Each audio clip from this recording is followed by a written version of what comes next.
William D. Cohan, Power Failure, The Rise and Fall of an American Icon.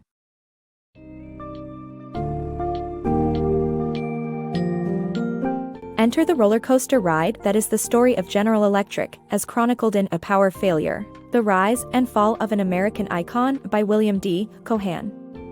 Witness GE's journey from its origins in the early electrical industry to its transformation into an industrial powerhouse, navigating changing markets and wartime opportunities. Learn about GE's expansion into radio transmitters, the consequential problem of monopolies, and the varying strategic approaches by the company's executives.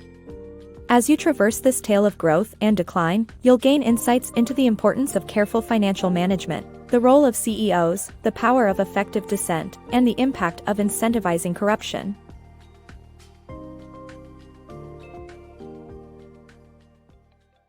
The rise and fall of General Electric. General Electric, GE, was not always the complicated conglomerate it became. From its origins in the early electrical industry, it evolved into a corporate juggernaut that put an emphasis on strategic thinking for the future, finding places to make money wherever it could. However, over time, it went from a nimble market leader to a lumbering dinosaur overly dependent on its capital business. The pressure came fast in the early 2000s, starting with the September 11 terrorist attacks, which hammered GE, and continuing in the shaky market afterward. A changing corporate environment meant GE and other companies were no longer permitted to run amok with little oversight. The company's lack of transparency, along with accounting practices that had long propped up its image, began to raise eyebrows.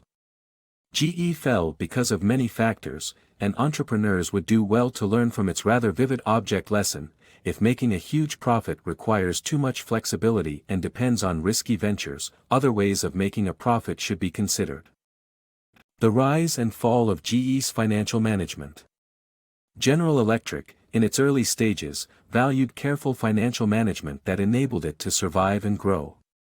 However, things changed later when pride and ambition swept that away. The legendary CEO Jack Welch oversaw an accounting department that delivered profits every quarter by clever use of the company's sprawling assets. Welch also relied heavily on GE Capital, a division of the company that dealt with loans. It delivered vast and seemingly easy wealth but did so by taking on cheap short-term debt to finance profitable long-term loans. Cohan, an early leader in GE, demanded careful financial management, refusing to inflate the value of the company's assets. Had they stuck with the company's earlier credo of sound finances and conservative money management, the company's history may have been far different. Leaders and legends. A CEO's decisions and leadership skills can significantly impact the fate of a corporation. Jack Welch's self-confidence, business acumen, and leadership helped GE thrive, but his successor, Jeff Immelt, lacked Welch's ability to make wise decisions and build team loyalty. Immelt's poor choices, such as investing in subprime mortgages, and his neglect for the advice of his executives, ultimately led to GE's downfall. A CEO's success depends on their ability to be a good leader and make wise decisions. Immelt's leadership style.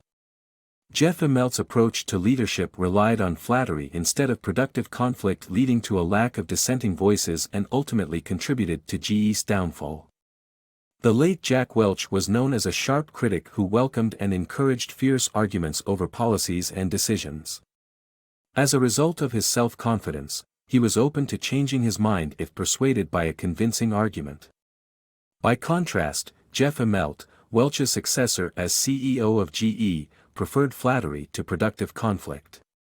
He was less likely to encourage gritty discussions, to examine the pros and cons of a decision, or to grill subordinates on their proposals.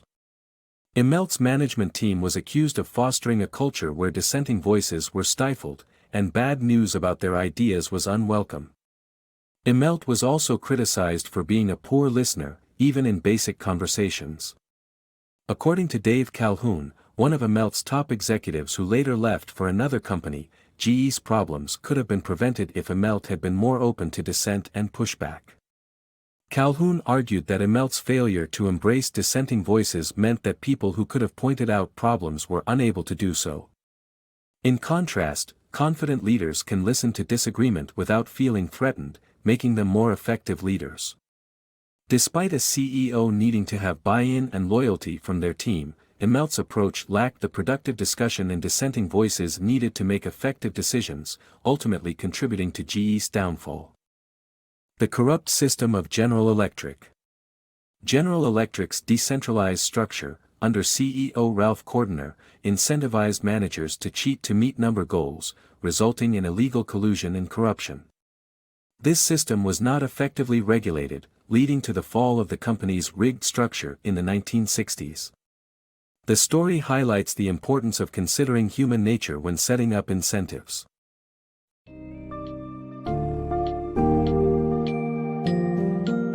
The story of General Electric's rise and fall imparts crucial lessons for entrepreneurs, business leaders, and even everyday consumers. Power failure, the rise and fall of an American icon, reminds us not to blindly chase profits at the expense of flexibility and to be wary of relying on risky ventures. It highlights the significance of CEOs and their decision-making skills, the value of self-confident leaders who embrace dissent, and the consequences when ethics take a backseat to profit. By understanding GE's journey, one can tread a more cautious path and avoid repeating the mistakes that caused the fall of this once mighty giant.